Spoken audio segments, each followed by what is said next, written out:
Hi, and welcome to the Scottish Greens podcast. I'm Lorna Slater, one of the party co-leaders. And I'm Cleo Goodman. I'm the co-founder of Basic Income Conversation and the director of Citizens Basic Income Network Scotland. Thank you so much for coming on the podcast, Cleo. I'm very excited to talk to you about universal basic income today because it seems like UBI has been something that the Greens have had in our manifestos and on our policy reference document for a very, very long time.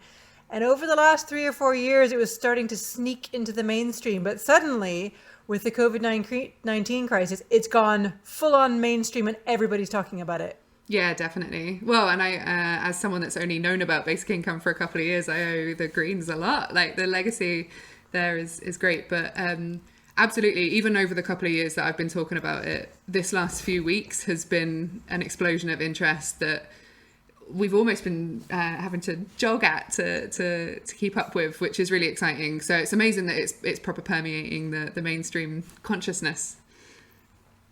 It's great when radical ideas come into the attention of the kind of mainstream media and attention, because that's really what the Greens, to my mind, are about, is taking these radical ideas and saying, this is how society could be different, this is how we can make things better. Yeah, definitely. Pushing it towards like a big idealistic ask rather than just tinkering, I think. And that's very much the same reason that I'm interested in basic income. I think if you talk about the best case scenario, that moves the current debate on what you're doing right now so much more quickly than it would if you weren't talking about ideal. And I don't know, I like talking ideals. Well, I like talking system change. Yes. As you say, so much is just tinkering around the edges without fundamentally changing how our economy works and how money flows around in our economy. Yeah, absolutely. It's very clear that certain parts of the way that we're existing as a society right now aren't functioning. So we do need to completely overhaul them and replace them with something that works properly. So give us the introductory lesson. What's the overview for people who aren't familiar with the concept of a basic income? I can't even speak. Of a basic income. Of course. Yeah. So a basic income is a specific policy that addresses our basic needs with money. So it's often framed as a massive solution to lots of problems, and it absolutely would contribute to a lot of that. But fundamentally, it's a tool. And it's a tool that has 5 specific aspects to it. It's paid to the individuals. It's paid as cash.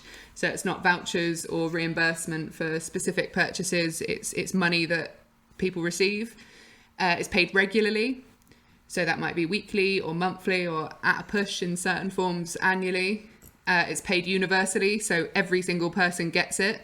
And it's paid unconditionally. So there are no means tests around a basic income. You don't have to be a certain thing. You don't have to prove anything. Everyone receives their basic income as a right. So there are many things that are kind of up for grabs on a basic income. So how much it is a big question, and it's sometimes quite difficult to talk about basic income without saying like it would be this much money, but actually that isn't inherent. We have to decide how much it would be, and the other thing that is the big question is how do you pay for it, and again that's not inherent as a basic income. You don't come with and this is how you would cost it up. It's an idea, really. It's still an idea, so the concept is there and the rest of it's kind of up for grabs. And there's lots of different ideas for how you could pay for such a thing, because that's always the first thing that the Greens get asked is, how are you going to pay for this? Which drives me crazy, especially on things like the climate emergency, because nobody ever asks the Tories how they're going to pay for the consequences of the climate emergency, as it happens. Anyway, that's a slightly different rant that I could get into. Something that I've been thinking about a lot around the universal basic income and my frustration with a lot of schemes that you see out in the world of food stamps and vouchers and so on, is that there seems to be this idea that people don't need money, that money isn't something that people actually need.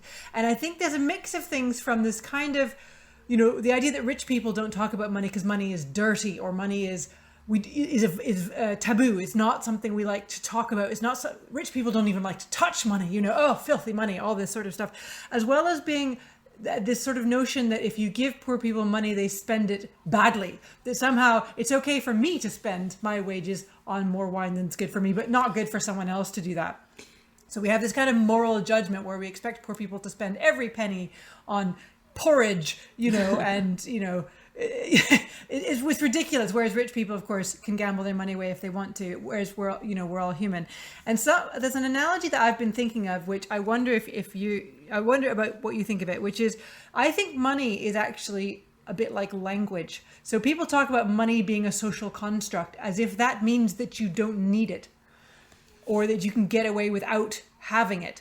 And I think that you fundamentally can't get away without having money. You can't function in our society without money. And voucher schemes and things like that have so much problem with them in terms of limiting people's choice, limiting people's dignity, adding stigma on top of poverty.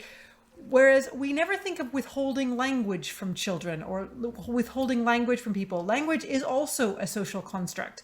And yet you need it to function. And therefore we have public education systems to make sure that everybody has an adequate grasp of their language. And to me, UBI is acknowledging the fundamental import that money has to all of us. Yeah, I think that's really interesting. I think, the analogy between school and maybe a basic income scheme is a really interesting one. And I think it also shows areas that we're really comfortable in moving forward in, like education, and areas that we haven't moved forward in a really long time. Like there's still such enormous inequality between people who have very little access to income and people that have more money than they could ever spend in a reasonable way.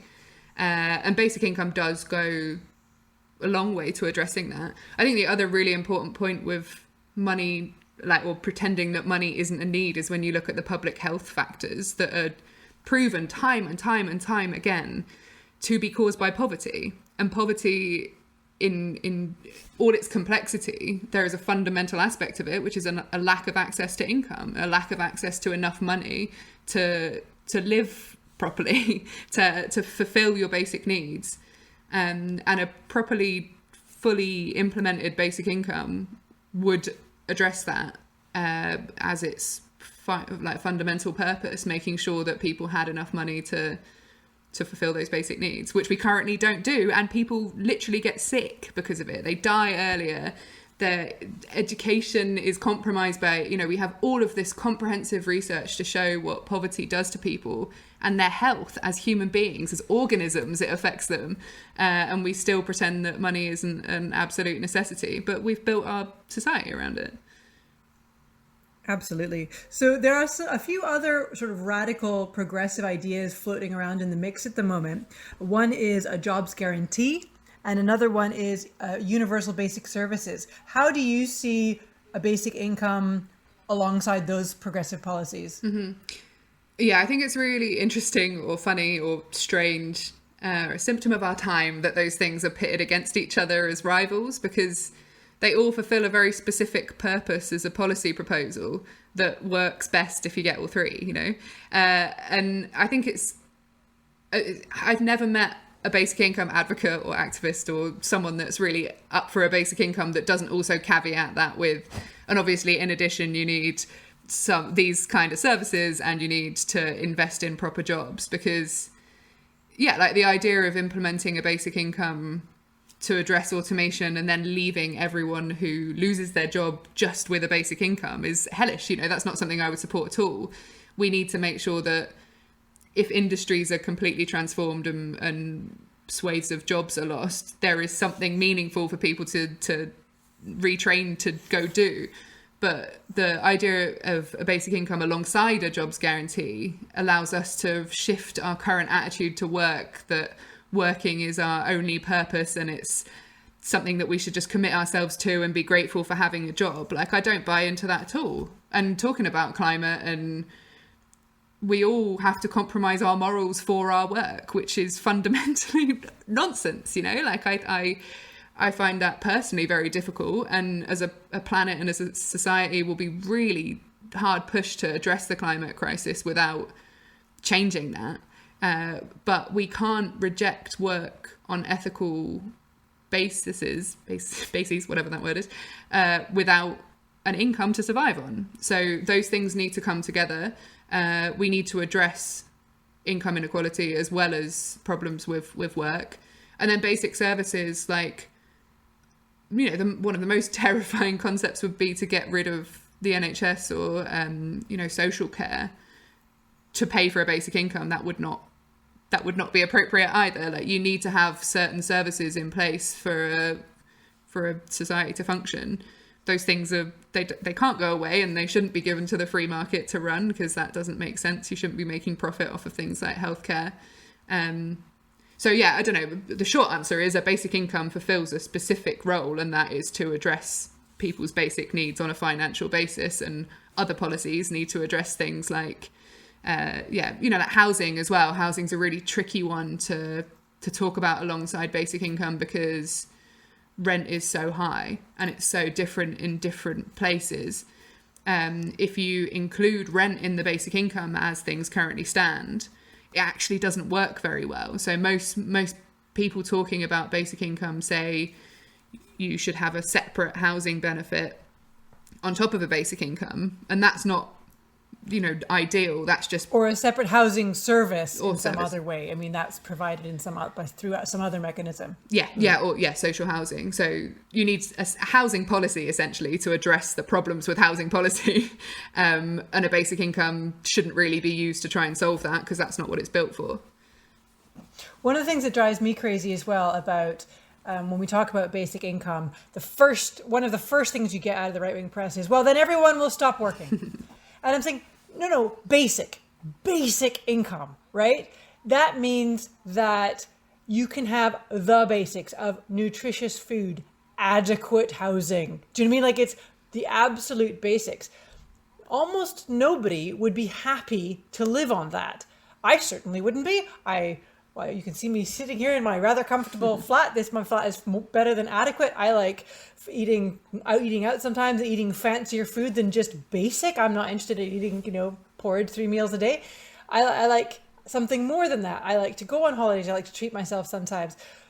The idea that people will not work on basic is disproved by the fact that we all work for promotions. We all work for pay rises. We all take training and improve ourselves. If that was true, then anyone making a minimum wage would never seek a promotion or a pay rise, and that simply isn't the case.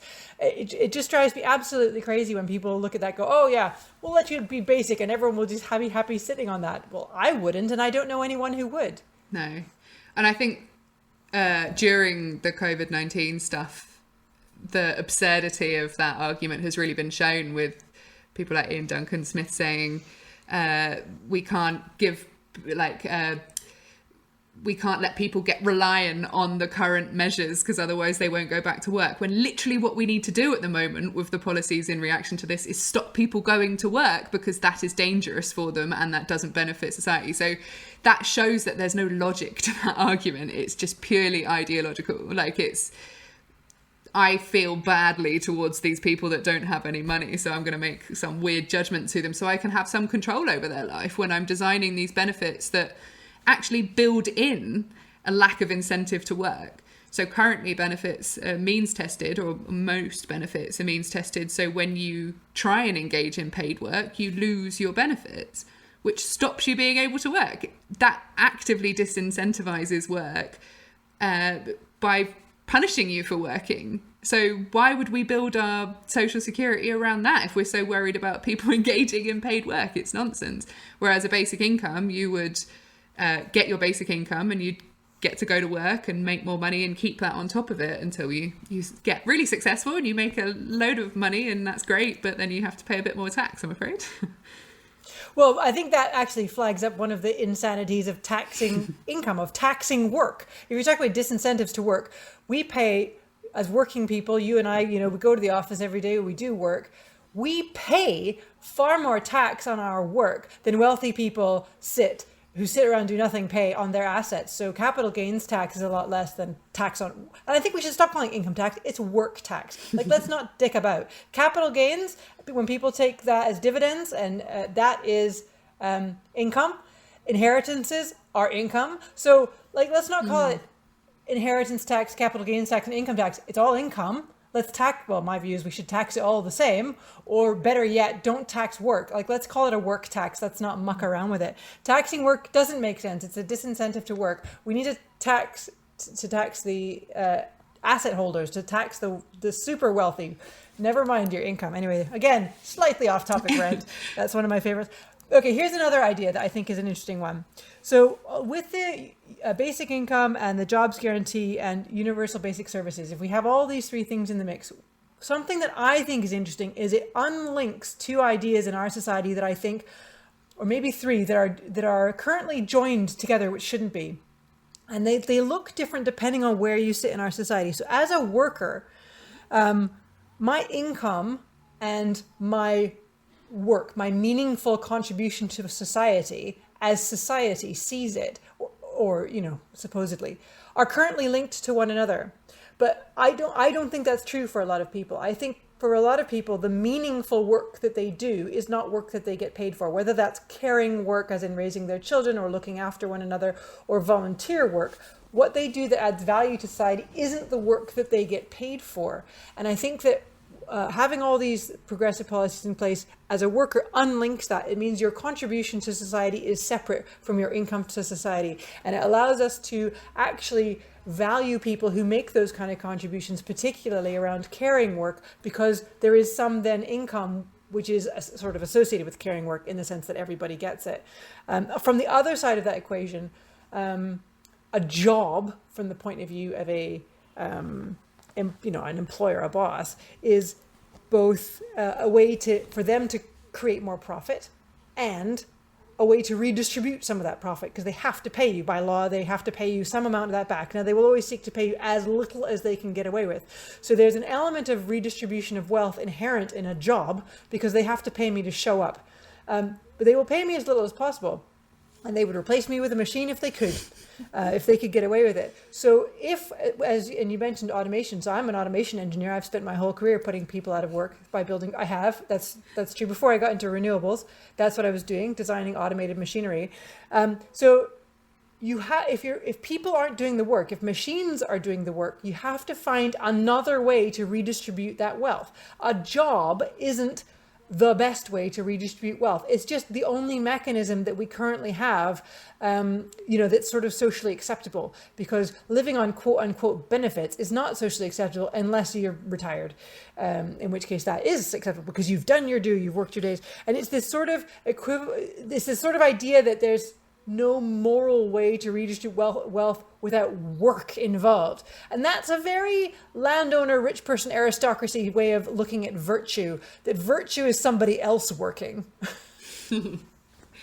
Yeah, there's a lot of interesting stuff in there. I think the first point about meaningful contribution being tied to income is really crucial. I think particularly on care, though, I would always say that unpaid care should be reimbursed on top of the basic income, because you need to acknowledge things that and again, this is bringing it back a little bit to reality, which is maybe not where we want to be. We want to be talking about the ideal case scenario, but right now, and with the cultural shift that would need to come, and with all of the whole suite of shifts that would need to come with the basic income, people do unpaid care because they want to, or they have to look after the person that they need to care for, and that stops them being able to engage in paid work. So currently, if we are sticking with the paid work mechanism for survival, I guess we need to make sure that unpaid carers are given additional on top of the basic income. But absolutely, like the idea of unlinking income from meaningful contribution, I think is really important. And I think particularly for things like innovation and entrepreneurship, and like we need to be able to take secure risks, which currently most people can't. Like for us to move quicker collectively, every single person needs to be able to like take risks. And on a personal level, that might be education, or it might be taking a year off to paint or write a terrible novel. But those things need to be safe for us to get somewhere good. Like we all know when we're in the process of learning something or deciding what meaningful contribution we want to make to society, there's a lot of missteps there. that's fine if you have a safety net underneath that. But at the moment, missteps leave people destitute. It leaves people at existential risk, and that's not acceptable. And that stops people from being bold. It makes people compromise on a whole variety of levels, and in a way that they wouldn't have to. Yeah, they wouldn't have to make those compromises if it wasn't so linked. If there was this basic safety net, that you would always have that, and you would never fall below that with a basic income. I completely. I think automation is a good thing. Fundamentally, progress, technological progress is a good thing, and that is maybe for some people that's a controversial statement. I don't think it. For me, that's the way that I see things. And it's also who's benefiting from the technology, I think. Yeah, and it's also inevitable. We've seen it a lot over hundreds of years that change happens no matter how much you want to stop it. So if we want change to happen and people to be looked after during that, we need to put bold things in place to let those both happen. And I like the idea of a job as redistribution of wealth. I've never thought of it like that, but yeah, you're absolutely right. That's what it is. And we could do something different. We could build a different system. We don't have to have jobs. You don't have to show up to work. You can, and showing up to work is so different from having a job. Doing stuff that needs to be done is something that we do all day, every day. And we're actually limited from doing the most important stuff sometimes because of our jobs and the work that we have to show up to do for someone else. Absolutely. What trials and studies are currently going on around basic incomes?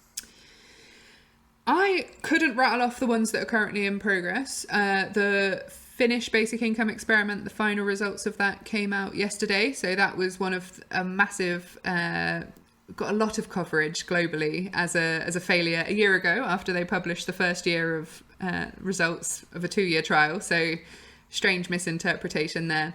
But there's a lot of, there have been lots of basic income trials, and there will continue to be, I think. There are also measures in certain places as a reaction to COVID-19 crisis that are very similar to a basic income. There's a measure in Spain that's a little bit not, but everyone's talking about it as a basic income again. But there is a significant body of evidence from 50 or so years worth of trials, and the evidence is, it's difficult to compare. It's difficult. There is a lot of evidence there, and it's quite specific to the type of society or type of community, the type of place that you're implementing them in. And a basic income experiment is always limited in its ability to tell you what a basic income would do, because it's short term, it's not permanent, it doesn't go to everyone, there's loads of conditions.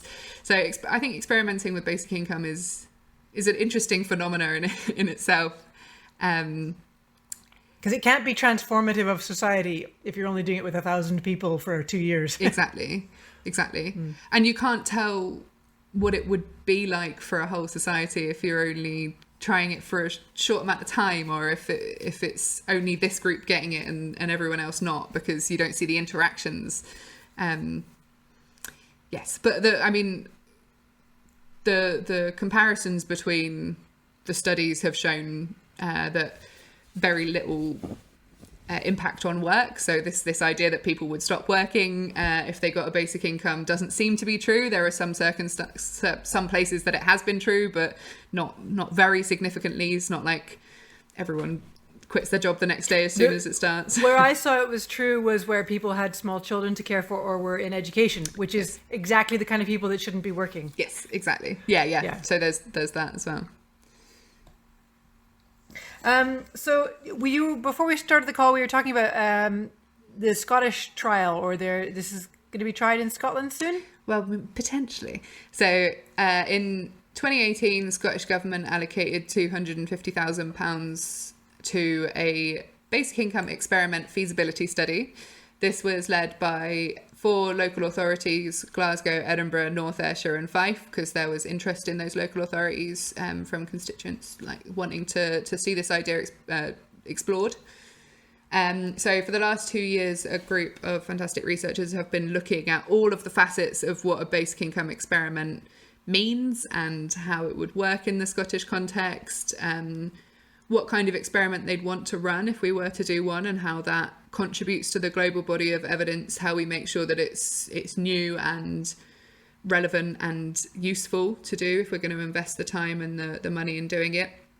The last interim report from this study was published in November last year, and there was a very comprehensive basic income experiment proposed in that report. So about 17,000 people would participate in that.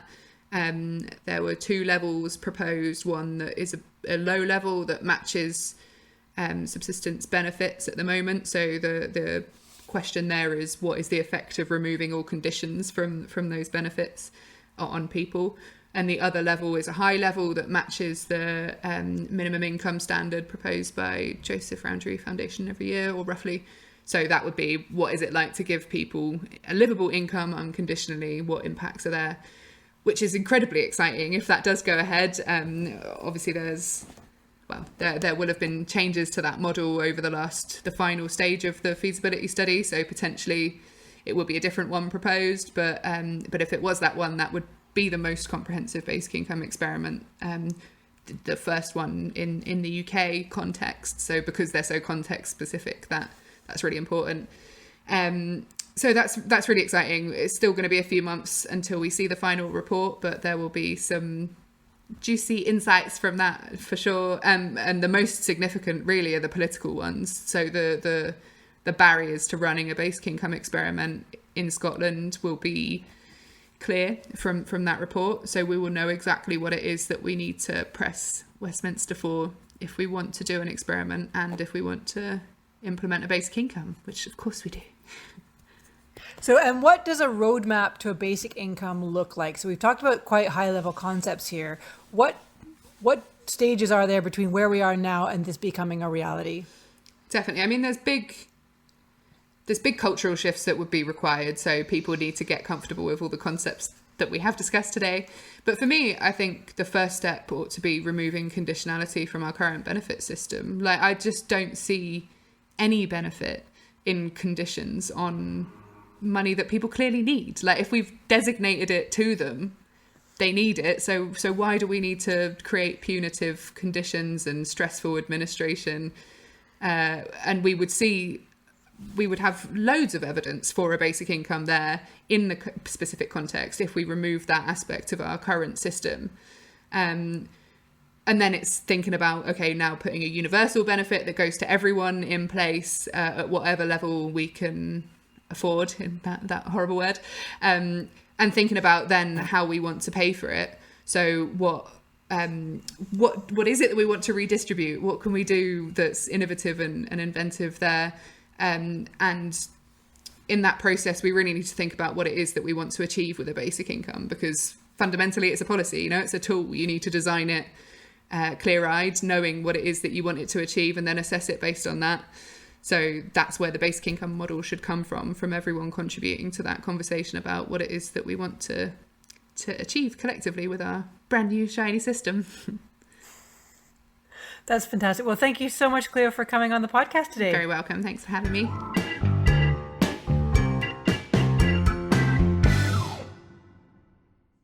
In life,